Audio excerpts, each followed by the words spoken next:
میں بیٹے کی پیدائش کی خوشی میں، بیٹے کی ختنہ کی خوشی میں یہ محفل میلاد سجی ہوئی ہے، تو قسم خدا کی یہاں پر اللہ کے نور فرشتے بھی موجود ہیں، اللہ کے نوری فرشتے اس محفل میں موجود ہیں، اور بارگاہ خدا میں جب یہ محفل کا اختتام ہوگا، جب خدا کی بارگاہ میں اس محفل کے اختتام کو لے کر، اس محفل کے ذکر و اذکار کو لے کر اللہ کی بارگاہ میں اس محفل کو پیش کیا جائے گا اور کہا جائے گا کہ فلاں انسان نے اے رب العزت اتنی مرتبہ سبحان اللہ کہا، اتنی مرتبہ الحمدللہ کہا، اتنی مرتبہ درود پاک بھیجی، تو قسم خدا کی اللہ کی رحمت کو جوش آئے گا۔ جب کوئی اللہ کی تعریف کرتا ہے، اللہ کی حمد و ثنا بیان کرتا ہے، تو قرآن کا مفہوم ہے، حدیث کا مفہوم ہے، اللہ ارشاد فرماتا ہے کہ جو ایک بار سبحان اللہ کہتا ہے میں اس سے اتنا راضی ہو جاتا ہوں کہ اس کے تمام گناہوں کو معاف کر دیتا ہوں۔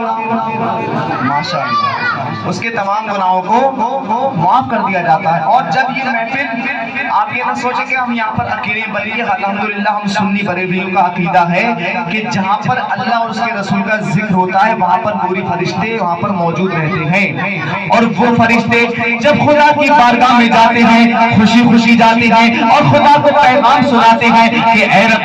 رب العزت تیرا وہ فلاں گناہگار بندہ جو نمازیں نہیں پڑھتا، جو روزے نہیں رکھتا، جو دوسروں کی برائیاں کرتا ہے، جو ایک دوسرے کے پیچھے پڑا رہتا ہے، طرح طرح کے گناہ کرتا ہے، آج تو وہ محفل میں بیٹھ کر کے تیرا ذکر کر رہا تھا، تو قسم خدا کی اللہ اتنا رحیم ہے، اللہ اتنا کریم ہے، اس کے گناہوں کو معاف فرما دیتا ہے۔ لیکن شرط یہ ہے،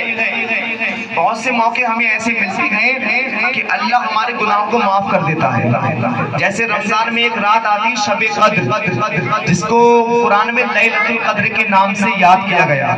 اور ایک آتی شب برات شعبان کے مہینے میں رمضان سے پہلے۔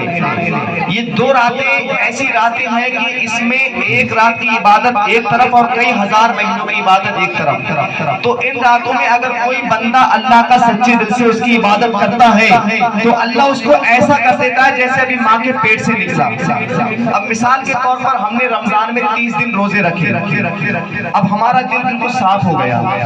تو ہمیں کیا چاہیے کہ اب ہم گناہ نہیں کریں۔ اگر ہم رمضان سے پہلے گانے سنتے تھے تو اب گانے نہیں سنے، اگر گالی بکا کرتے تھے گالی اب نہیں بکے، اگر جھوٹ بولتے تھے جھوٹ کو چھوڑ دے، اگر شراب پیتے تھے شراب کو چھوڑ دے، اگر زنا خوری کرتے تھے زنا خوری چھوڑ دے، اگر سود کا کام کرتے تھے وہ چھوڑ دے۔ گویا کہ جتنے بھی گناہ ہم نے کیے اور تمام زندگی کے گناہ کر کے رمضان کا مہینہ ہم نے پا لیا، اور اس مہینے میں 30 روزے رکھے، برابر تراویح پڑھی، پنجگانہ نمازیں پڑھی، اللہ اور اس کے رسول کا ذکر کیا اور سچے دل سے توبہ کر لی، تو اللہ کی قسم گارنٹی ہے آپ کے 1000 سال کے گناہوں اللہ وہ بھی معاف کر دے گا۔ لیکن شرط یہ ہے کہ دوبارہ وہ گناہ نہ کیے جائیں۔ دوبارہ اگر ایک بار ہم نے توبہ کر لی، ایک بار عزم مصمم کر لیا، تو دوبارہ ان گناہوں کو نہیں کیا جائے۔ یہی قدرت کا قانون ہے۔ تو آپ کے بات سمجھ میں آ رہی ہے؟ غور تو نہیں ہو رہے ہیں؟